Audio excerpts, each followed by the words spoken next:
이제 오늘 영업 전략 환경하고 상품 위주로 해서 제가 간결하게 15분 언더로 한번 짧게 말씀드려 보겠습니다. 지금 우리나라는 제가 이 생각을 했어요. 뭐냐면 그 설 연휴 기간 동안에 되게 많은 일이 일어났거든요. 근데 그 내가 생각을 해보니까 우리가 그렇게 그 기간을 잘라서 생각해 본 적이 없는데 우리나라는 지금 그냥 매일매일이 엄청난 일들이 벌어지고 있는 것 같아요. 근데 그런 것들을 우리가 얼마만큼 트렌드 섹터답게 따라가느냐 못 따라가느냐가 사실 어디서 결정짓냐면 이게 부의 기회라고 하는데 트렌드를 미리 선점하는 사람들은 빨리빨리 그 안에서 이제 돈의 기회를 찾아내고 그걸 늦게 따라가는 사람들은 늘 이제 좀 뒤처지는 경향이 있는데 그런 것들에 있어서 우리가 영업하는 데 필요한 것들이 뭐가 있냐라는 걸 한번 살펴보자 이겁니다. 제가 이거 11월 말에서 12월 넘어갈 때 했던 장표 두 가지였습니다. 그때 아마 여러분들 그냥 넘어가셨을 수도 있어요. 근데 이때 사실 되게 많은 것들을 시사했던 기사였던 거거든요. 그러니까 내년에도 최소 두세 번 낮춘다라고 했지만 이제 최근에 우리나라는 금통위에 그 금리를 동결했죠. 그러니까 동결하면서 뒤에서 나오겠지만 이제 총재가 뭐라고 했냐면 지금 동결할 때 아니다. 근데 물론 인하해야 되는데 어쩔 수 없이 미국 때문에 우리 억지로 지금 동결한다. 그 다음에 또 하나는 지금 여기서 만약에 인하를 해버리면 우리나라에 발생할 문제가 너무 많기 때문에 이게 건국 이래로 그 한흥 총재가 이렇게 얘기한 적이 없대요. 동결했으면 동결로 끝이지 야 인하했어야 되는데 동결을 했다라고 이렇게 얘기한 적이 없다라고 합니다. 그 다음에 지금 중국도 마찬가지이고 지금 유럽도 마찬가지인데 어제하고 엊그제 기사들을 보면 전 세계에 있는 대부분의 하고 이제 관세를 맺고 있는 나라들은 다 들고 일어났죠. 오히려 반격이라는 표현을 썼어요. 그게 뭐냐면 싸워보자 그러면 한번 니네가 중국에 관세 10% 올려버리면 한번 니네 싸워보자 우리랑 해가지고 지금 미중 무역 전쟁이 사실 2022년 이후로 좀 사그라들었다가 그러니까 러시아 우크라이나 전쟁으로 이게 더 세계를 지배하는 큰 테마였다가 다시 미중 무역 전쟁이 뛰어오르는데 지금 여기서 중국뿐만 아니라 유럽과 한국을 포함한 동남아시아까지 전체가 다 이 관세의 어떤 프레임 안에 들어가게 됐다라는 거죠. 미국에서는 지금 인플레이션이 가장 위험하단 말이에요. 그러니까 쉽게 얘기해서 저희가 매년 미국에 저랑 성한점장 매년 미국을 오니까 그 가면은 저 담배 피잖아요. 그러면은 말보로 골드가 우리나라에서 4,500원인데 미국에서 제일 싼 지가 9,000원이고 제일 비싼 지 28,000원씩 합니다. 담배 한 갑에. 네. 그리고 가서 우리 보면은 그 돈가스나 아니 그 핫도그나 이런 것들 핫도그 두 개다 빵 진짜 그지 같은 빵 하나 주는데 이게 미국에서 제일 싸게 먹을 수 있는 식사인데 9,000원이 넘어요. 네.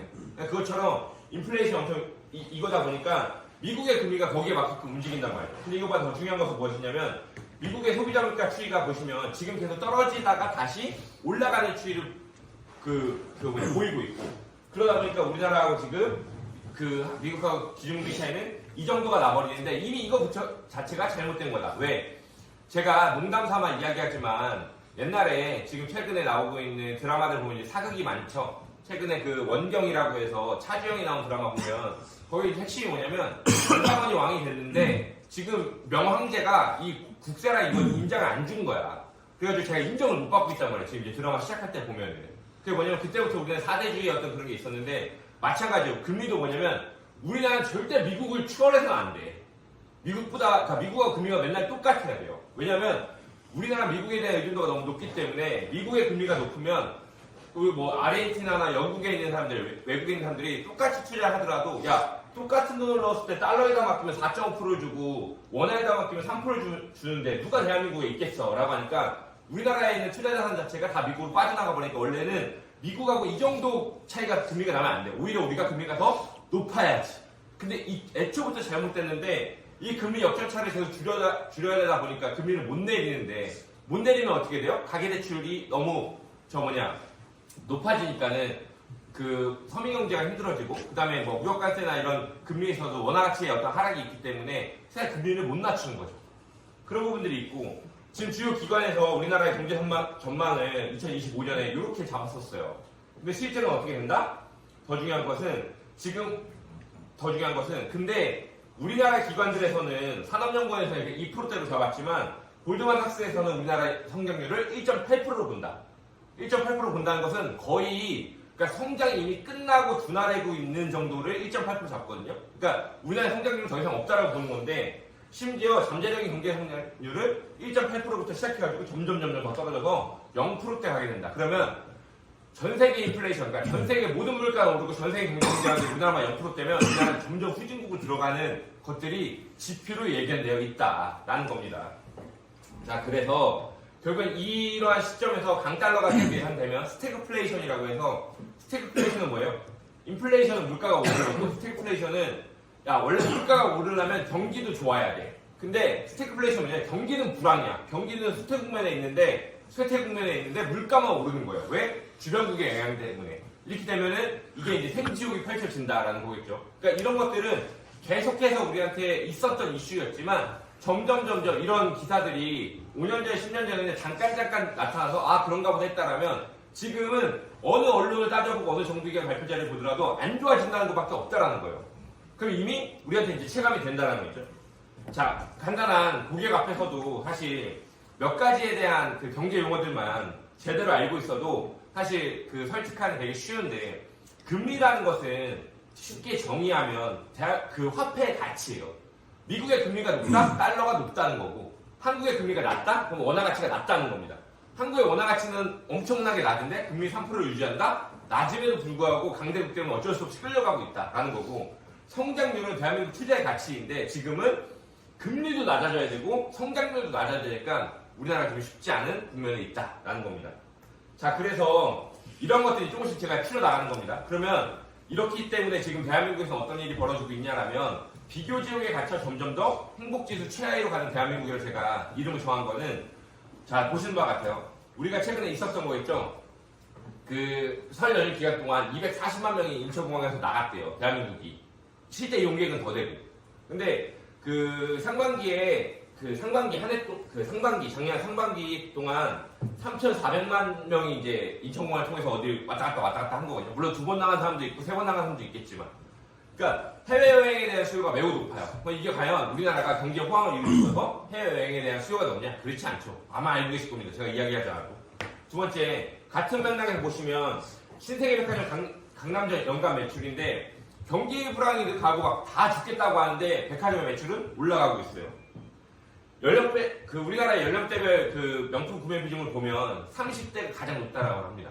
말이 안 되는 게 30대가 집을 사고 결혼하고 애를 놓고 가장 많이 돈을 써야 될 텐데 이 명품에 대한 판매 비중이 가장 높게 올라가고 있어요. 근데 이것이 왜냐면, 이거 딱 한 가지로 적시하는 게 뭐냐면, 우리나라는 비교 문화의 끝판왕인 게 SNS 이용률이 전 세계에서 압도적으로 높다 이거죠. 90%가 SNS에 지금 이용을 하고 있고, 이 안에서도 중국률을 보면 엄청나게 높겠죠. 자, 그러다 보니까 어떤 것들이 벌어지냐면, 우리나라에서 저출산으로 일반 유치원은 줄어드는데 영어 유치원은 증가해요. 그러니까 점점 이걸 우리 한마디로 뭐라 하니까 양극화라고 하죠. 있는 놈들은 자꾸 더 있어져. 근데 없는 놈은 점점 더 없어지다 못해서 뭔가를 포기하는 형태가 벌어지고 있고, 우리나라가 GDP가 미국의 절반도 안 돼요. 중국에도 마찬가지고. 근데 중국과 미국에 비해서 1인당 명품 소비율은 엄청나게 높아지고 있다. 그러니까 사람들이 점점 뭔가를 포기하는데, 그게 결혼, 출산뿐만 아니라 노후를 포기하고 현재에다 몰빵을 때리기 시작했다는 거죠. 왜? 안 그러면 지금 인스타그램 보면 내가 불행하니까. 이런 부분도 있는데, 여기 더해서 뭐냐, 지금 우리 사람 유모차보다 반려동물 유모차가 이미 추월했대요. 네, 더 이상 사람 유모차는 사지 않아. 근데 강아지하고 고양이들을 하는 이 유모차들은 엄청 판매가 된다는 거죠. 뭔가 잘못됐잖아요. 근데 이게 어떤 지표로 결국에 나타나냐? 두 가지 지표죠. 우리나라 행복지수가 낮아지는 것. 오른쪽에 있는 것처럼 OECD에서 노인비군율이 49%. 그래서 65세 이상 노인의 절반이 빈곤 상태인 형태의 지표로, 이런 모든 세태들이 결국에 쌓여서 하나의 통계로 나온다는 겁니다. 자, 그러니까 이제 좀 더 현실로 가까워서 어떤 것들이 있냐면, 자, 가계저축률. 자, 우리는 보험도 하나의 저축이라고 보는 거거든요. 근데 보장성 보험 제외하고 우리가 판매하는 저축 상품 중에 저축성 보험인 연금보험들이 있지 않습니까? 연금보험을 판매해야 되는데 가계저축률이 최하위예요. 보험 해약률은 최고치고. 네. 해외여행 많이 가고 많이 사고 호캉스도 많이 하고 뭐 풀빌라도 생기고 하는데, 이런 것들이 돈이 많아서 하는 게 아니라 뭔가를 포기하고 하는 거라는 거죠. 그러니까 이거에 대한 간파가 있어야 될 것 같아요. 우리가 고객들을 만날 때. 첫 번째는 고객들을 우리 만나서 이런 생각해요. 저 요새 고객들 만나보면 안 좋은 차 타고 다니는 사람 없는 것 같아요, 거의. 네. 그 스타벅스 리저브에서 만나거나 그 DT에서 만나면 나보다 안 좋은 차 타고 다니는 사람 없는 것 같아요. 다 좋은 차 타고 다녀요. 그쵸? 그리고 다 좋은 옷도 입고. 근데 보험과 팔 돈은 없대. 이게 뭐예요? 이게 뭔가 이게 치환이 되고 바뀌는 건데 그 포인트 우리가 알고 들어가야 된다는 거죠. 알고. 또 하나 지금 우리나라의 그 청년들, 그러니까 20세 이상 청년들 중에서 비경제활동 인구가 52%입니다. 그러니까 청년이라고 할 만한 사람들, 결혼을 하지 않은 청년들의 반 이상이 논다는 거죠. 네, 물론 여기 대학생도 있겠지만 밑에 보시면 쉬었음이라고 그 답하는 비중이 늘어나고 있다라고 해요. 또 하나는 저출산 뭐 이게 해가지고 이제 뭐 인다는 거고, 또 하나는 이제 오른쪽에 보시는 것처럼 개인회생 및 파산 신청자 수가 역대급이라고 하죠. 보통 한 해에 그 지금 보면은 여기 끝까지 안 봤는데 보통 월에 보통 한 10,000명 정도가 신청하거든요. 신청을 해요, 신청. 왜냐면 법에 결정 나는 데까지 시간도 걸리고 기각당하는 경우도 있으니까. 그러니까 비투로 시작됐다라고 생각을 하지만 비투뿐만 아니라 사업의 실패나 아니면 이런 연끌족의 몰락 등에 의해서 그 사람들이 조금만 이제 힘들면 그냥 다 만세 불러버리고 다. 그러니까 이게 답이 없는 거예요. 아니 지금 당장에 개인회생 파산 면책을 했는데 무슨 노후 준비를 하겠어. 그러니까 우리의 가만 고객이 점점 줄어들고 있다는 거 있죠. 이것도 보시면 제가 그 1월 27일 기사잖아요. 제가 지금 쓰는 것들 대부분 다 3개월 이런 것들입니다. 그러니까 지금 이게 과거에 있었던 진부한 얘기 끌어온 게 아니라 최신에 일어나고 있는 일들을 말씀드리고 있는 거예요. 그 5년간 가족 간병을 살인한 게 1심 판결 난 것만 28건이래요. 간병 살인 죽여버린 거예요, 진짜로. 그럼 이게 판결 난 것만 28건이면 법원까지 회부되지 않은 것들이나 판결 중인 것들까지 하면은 정말 많은 사람들이 간병 지옥이 그냥 벌어진 게 아니라 간병 지옥을 인해서 살인까지 가는 게 이렇게 많다는 거죠. 읽어보면 간병인 부담으로 환자본인 또는 보호자의 파산이는 간병 파산이 옛말이 아니다. 그다음 가정 파탄의 원인으로 간병을 들고 있다. 그 다음에 실제로 상반기 조사 결과 가정 파탄 난 원인 중에 13.9%가 간병 때문에 그 가정 파탄이 났다라는 거예요. 근데 더 심화돼서 간병비의 상승 추이는 가파르다. 23년 기준으로 12만원에서 15만원 정도였는데 지금 25년은 더 올랐겠죠. 자영업자들은 점점 힘들어지고 지금 여기도 마찬가지죠. 여기도 사무실은 월세가 괜찮으니까 어느 정도 차가요. 여기만 보더라도. 근데 상가는 다 죽어가잖아요. 그쵸? 근데 이게 비단 여기 오히려 신도시 지역은 난데 강남이나 종로로 들어가면은 이게 더 심하단 말이죠. 자영업자들이 살아남지 못하는 세상이니까. 내가 오른쪽에 보시는 것처럼 집을 샀어도 마찬가지예요. 지금 연끌에서 여기서 금리를 낮추면 은행금리가 많이 내려가겠냐? 그렇진 않잖아요. 시중금리는 기준금리에 다른 거니까. 근데 이 상태에서 미국은 계속 금리를 이렇게 잡히지가 않으니까 여러 가지 이슈들을 봤을 때 사실 이 금리적인 부분도 리스크로 볼 수가 있다는 거죠. 자, 결론은 뭐냐? 지금부터 경기가 지금까지 안 좋았니? 아니, 지금까지 살만했어요. 지금부터 경기가 안 좋아진다는 것을 여러 군데서 얘기하고 있어요. 지금부터가 시작이다라고. 그러면 우리는 지금 이 입장에서 어떻게 생각을 해야 되냐면 지금은 사람들이 다 힘들어져. 어려워지고 있어요. 그럼 우리는 이거를 기회로 바꿔야 되는데 어떤 거냐면 결론적으로 소비자들 점점 가격 책임이 떨어지고 노후 사각지대에 놓이게 됩니다. 그러면 지금 구매력은 떨어지면 니즈는 강해지는 거예요.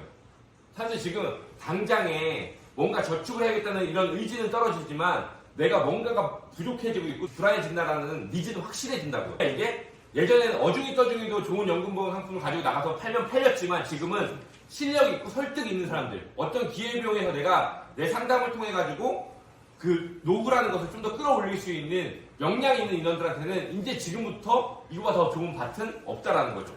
자, 그리고 굳건할 것만 같았던 6080, 지금 60대부터 80대들의 자산이 점점 고령화, 안 죽으니까 계속 의료 배출을 하고 세금은 내야 되고 건보 내야 되는데 자식들이 독립 못하니까는 계속 이 돈을 쓰면서 60대, 80대 노인들의 자산이 줄어듭니다. 이게 한 20년 정도 지속되다 보면 40대, 50대들은 계층 이동의 사다리라고 해서 이게 무너지게끔 되어 있어요. 네. 그러니까 이런 부분들을 잘 참고해 보시면 우리가 어느 포인트를 공략해야 될지 좀 보일 겁니다. 그러니까 우리가 좀 더 상담을 할 때 상품적으로 접근하는 것보다 어떤 시대 배경적인 흐름에서 접근을 해가지고 고객하고 같이 공감대를 이끌어내면 고객이 좀 더 우리가 제안하는 것을 선택할 확률이 높아진다는 거죠. 자, 그래서 이거는 우리 고객의 입장에서, 우리 입장에서, 설계사 입장에서는 지금 우리는 이 시대에서 자영업자도 다 힘들어. 내수가 안 도니까. 근데 보험 설계사는 뭐냐면 현금 보유를 가장 빠르게 할 수 있는 직업이에요, 지금. 우리 같은 경우. 왜? 보험사가 망하진 않았잖아. 보험사가 수수료 안 주진 않아. 은행하고 보험 증권은 지금 여전히 호황이에요. 금융은 원래 이럴 때 서민의 비명소리를 듣고 크는 게 금융이라고 했어요. 보험사는 지금 돈 제일 많거든. 아니, 말이 안 되지. 그렇지 않습니까? 근데 우리는 지금 이렇게 어려운 시간, 이게 우리라고 안 오는 거 아니잖아요. 우리한테 똑같이 오는 거잖아요. 우리도 일반 소비자 입장에 봤을 때. 그럼 우리는 지금 지금 내가 오늘 배달의 민족을 시켜먹을 수 있다고 해서 앉아있을 게 아니라 당장 올해 동안 내가 일을 안 해도 쓸 돈이 있다고 앉아있을 것이 아니라 지금부터 우리나라 이러한 경제 위기가 닥쳐온다고 가정을 하면 경제 위기가 아닌 재앙이란 말이에요. 그럼 우리 지금 현금 보유량을 늘려야 돼요. 뭐다? 열심히 일해가지고. 두 번째 보세요. 여기 성장률 저하부터 해가지고 행복지수 하락까지 너무 많은 것들이 걸려있잖아요. 앞으로 쉽지 않다니까요. 근데 만약에 여기서 금융까지 타격을 받아가지고 사실 보험이나 은행 증권까지 쪼이기를 시작하면 그때 우리는 일해서 벌어먹기가 더 힘들어집니다. 지금부터 5년이에요. 지금부터 5년. 그러니까 좀 더 집중해야 될 시기가 왔다라는 거예요. 5분 안에 끝내보겠습니다. 상품 전략 테두리 짧게 갑니다. 자, 이제 상품 갑니다. 자, 1월에 판매 비중을 보면 지금 한화, 신화 이렇게 보시면 우리가 안 판 것들만 이렇게 딱 나열해 놨더라고. 우리가 안 판 것들만. 인카에서 제일 많이 판 거하고 한국선이 제일 많이 판 건 달라요. 네. 인카에서 제일 많이 판 건 지금 보시는 바와 같습니다. 모아더드림 1하고 H종신이 엄청나게 판매가 됐어요. 그 다음에 동양의 그 치매 동생 있잖아요. 이게 뭡니까? 치매 간병은 동양생명이잖아요. 이게 시책이 압도적이니까. 그 다음에 컨셉 상품이 간단하잖아요. 그러니까 이거 엄청 많이 판매되고 있단 말이죠. 왜 우리는 못 파냐? 우리가 좀만 더 관심 가지면 팔 수 있어요. 그러니까 상품을 들여다봐야 컨셉이 나오고 컨셉이 나와야 내가 찾아갈 가망 고객이 보입니다. 네. 상품에서 가지고 있는 이점이 뭔지 명확하게 알아야 이게 누구한테 필요하게 하는데 라는 게 생각이 들지 않겠습니까? 그러니까 그런 부분들이 있다라는 거고. 그다음 삼성도 많이 판매 더 행복하고 더 라이트 많이 판매되고 있다고 합니다. 농협은 투스텝이 압도적이라고 합니다. 선보 같은 경우는 메리츠가 이건 압도적인데 이건 사실 뭐 딱히 이건 메리츠가 그냥 돈을 많이 주니까 그런 거겠죠. 근데 지금 보시는 것처럼 수술비가 지금 많이 약세를 보이면서 이게 손보가 제3보험 시장에서 지금 많이 강세를 두드러지게 하고 있어요. 그러니까는 이 생보 쪽으로도 제3보험 많이 넘어오고 있다는 이야기이고 지금 한화가 우대 플랜 통해 가지고 여러 가지 회사의 전체적인 총량이 증가하고 있다라는 부분이 있겠습니다. 영업의 주요 전략 보시면 2월에는 지금 종신보험을 선지급 종신보험으로 컨셉을 활용하는 것들이 많이 나오고 있는데 대표적인 게 지금 그 DB하고 KDB의 두 가지가 있습니다. 매트에도 있지만 사실 두 가지가 사실 법률적인 측면이나 설계적인 측면에서 좀 유리한 것 같아요. 두 가지가 많이 판매가 되고 있다는 거고 GI종신의 가장 핵심은 뭐냐면 그 납입 완료 시점에 대부분 원금 칩니다. 그러니까는 원금을 쳐버리면 10년 납하니까 KDB 103% 나오더라고요. 그러면 웬만한 적금 분거나 나쁘지 않아요. 납빼야 돼요. 비과세까지 받아버리면. 근데 거기다가 10년 동안 내가 진단비 1억 보장 받았으면 나쁘지 않지 않습니까? 그러니까 요 KDB 쪽하고 DB713, 그러니까 DB700 종신이 있고 713은 뭐냐면 이 3대 질병이라 해서 더 GI 형태로 나온 거지 않습니까? 요 두 가지 한번 비교해서 보시면 중요한 것은 지금 점점 자 이것도 마찬가지예요. 2025년 1월 8일 기사 오른쪽 기사 보십시오. 종신보험으로 노후 대비라고 해서 초고령화 대응 보험 개혁이 예고되어 있어요. 입법화가 예고되어 있어요. 뭐냐?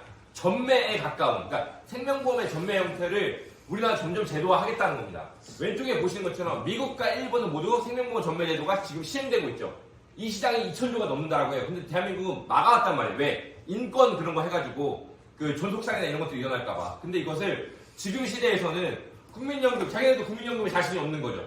퇴직연금 제도를 엄청나게 시행하고 있지만 전체적인 노후의 사각지대가 보이거든. 그럼 결국엔 행할 수 있는 것은 종신보험으로 노후를 대비할 수 있게끔 제도적 개편을 하는 것이다 라는 것이 1월에 나온 겁니다. 1월에 이번 달에 같이 엮을 수 있겠죠. 예. 그러니까 우리가 R종신은 좀 힘들 수가 있어요. GI는 진단비가 있기 때문에 거기에 납득할 수 있는 포인트가 있고 여기에 더불어서 환경적인 요소까지 가미해진다면 사실 많이 세일 포인트가 될 수 있다는 겁니다.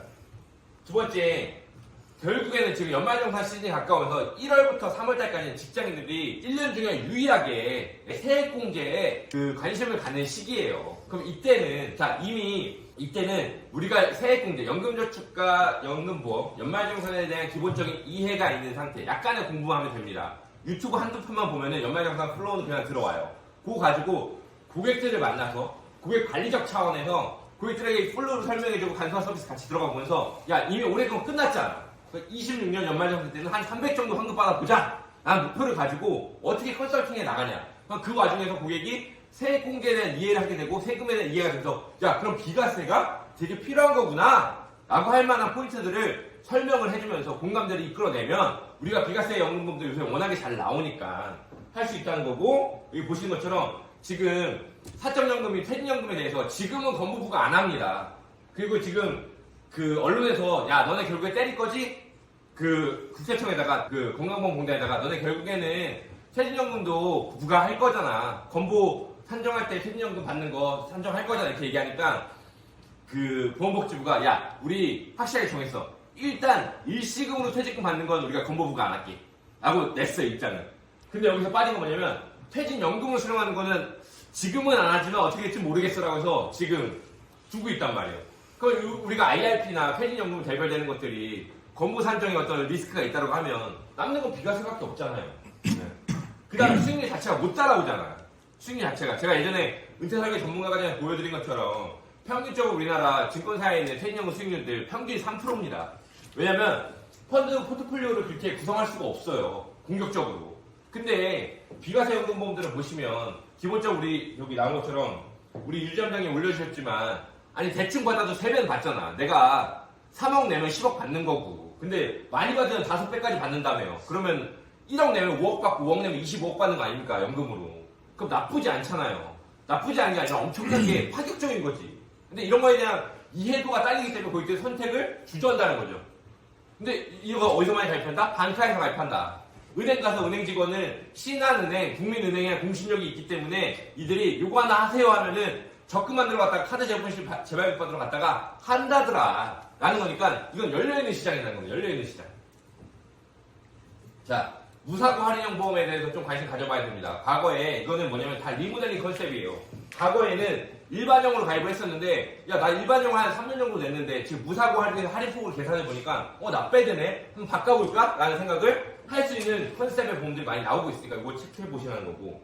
두 번째, 간편 예외질환이라고 해서 과거에 부담보다 보험이 할증으로 인수됐던 것들을 찾아가셔가지고 또는 보장 구성을 하다가 아니 보험제도가 3년 만에 엄청 변했잖아요. 그때 다 부담보였어. 그냥 막 전기가 잡아버렸어. 근데 지금으로 하면은 3년이나 5년만 부담을 잡아야 되는 것들도 있고 할증이 아니라 지금 3NO 해가지고 무슨 NO로 가면은 점점 그 보험료가 할인받는 혜택들이 있는데 이런 것들을 모르는 보험들은 찾아내셔서 알려만 주시면 고객이 인지를 못할 뿐이잖아요. 인지만 하면 바꿀 수 있는 포인트가 얼마든지 있다. 그 다음에 지금 예외 질환들 좀 외워놓으시면 좋은데 그 예외 질환들에 따라가지고 인식되는 것들이 좀 다르다라는 거니까 이거 제가 올려드리니까 이거 따라 보시고 더 중요한 것은 질병수술비에서 지금 200만원짜리들 있잖아요. 메리츠가 지금 200만원 플랜이 있으니까 보시는데 제외되는 경증 코드가 그리 많지 않습니다. 근데 여기서 우리가 많이 하는 뭐 백내나 이런 거 다 제외되죠. 근데 저는 뭐만 봤냐면 제가 해본 것만 봤어요.